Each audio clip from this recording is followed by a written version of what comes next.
Zoe Cohen from Just Stop Oil is with us this morning on the sofa. Third time I think you've been to see us. Indeed. Tell me about what the plans are today as far as the organisation's concerned. Thanks, Kay. So thank you for having me on.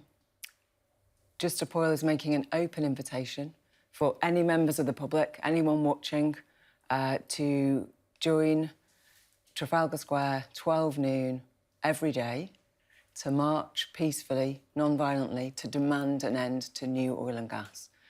This government... March to where?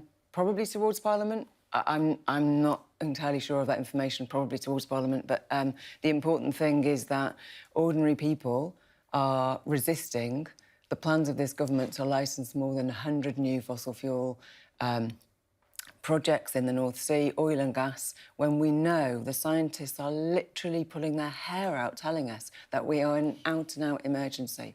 We can't do this anymore. You know, everyone knows this. People in this country, by far majority, want an end to new oil and gas. They want real climate action. The government are the extremists. They are pushing this on people in a very anti-democratic way. You say that, but Labour has said that the new oil and gas certificates, whatever you want to call them, that have just been issued by this government, they will keep them. Another reason why we have to keep going. Another reason why we have to keep going, Kay. You know, new oil and gas means certain death for millions and millions of people. It means displacement for billions. It means the collapse of our economy. It means the end to our public services. It means complete societal collapse. I can't really say it any clearer. It's horrors beyond our imagination.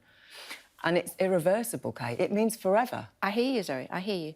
But I wonder whether it would be more effective for Just Stop Oil to get public support to have a seat inside Parliament as an MP than being arrested outside Parliament. We hear these questions very, very often, Kay. And democracy doesn't begin and end at the ballot box, does it? The whole system is rigged. Everyone watching knows that. This government holds us, the citizens, in total contempt. You're seeing that day after day in the COVID inquiry, aren't you? You're seeing that in the fact that 14 million people in this country don't know where their next meal's coming from necessarily, whether they can feed their kids. They hold us in contempt, and they certainly hold young people and people in the global south in contempt. I'm not sure it's rigged, though, is it, Zoe? It's completely rigged. I mean... Don't we have a democratic election? It's completely rigged. In what way? Well, in many, many ways. This government has accepted only last year alone, the Conservative Party, £3.5 million from oil interests. Rishi Sunak's father-in-law signed up a deal with his big business, I think, for millions of quid with BP. I don't know the facts of this, so I'm just well, you can look it up. Anyone listening can watch right it. Yeah, okay. So, you know. But please look it up if you're watching. His father-in-law signed a deal with BP and Shell, funnily enough, just before oil licences were licensed. As I said, I don't know the facts of that. You may well know the facts, and I can't challenge you on it because I don't know. So I'm going to ask you other stuff instead. My point is that when you stop the public going about their everyday business, does that help or hinder your cause? We know that we sometimes cause disruption. We do everything we can to minimise that. We have a very clear blue light policy, etc. That didn't work last week, though, did it? To be fair, sorry, there were ambulances that were stopped last week when they were trying to... You were in the way and they couldn't get to where they needed to go. We understand from Freedom of Information requests that the ambulance service doesn't report any significant delays caused by Just Stop Oil actions. Every single choice at this point in humanity's history has a consequence, doesn't it? Whether you guys or the producers upstairs, the people in your ears, what you choose to show on this screen, how this show covers climate, doesn't cover climate, how you hold those in power to account or not, it all has a consequence. And I guess... Let me pick you up on that. You can, but let me pick you up on that. You can't get away with that, Zoe. So we invite you in. You've been invited in 3 times. We have a climate programme, and we used to have a climate programme every day here on Sky News, and we always hold politicians to account. Go on. Yeah, I mean, I know Sky has been doing more than some, and there are a lot worse channels. But I also know, and I discovered the guy called John Riley. I'd never heard of him before. I read an article, in fact, on your own website, Sky News website. He's the former boss of Sky News, apparently. He's been definitely not apparently, definitely. Yeah, OK, thank you. I don't know him. I'm guessing you guys know him, and the people upstairs probably know him, the producers and directors and stuff. He was the head of Sky News until April this year.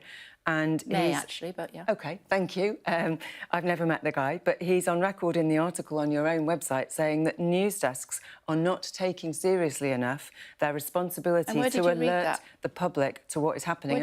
Where did you read that article? On your own website. There you go.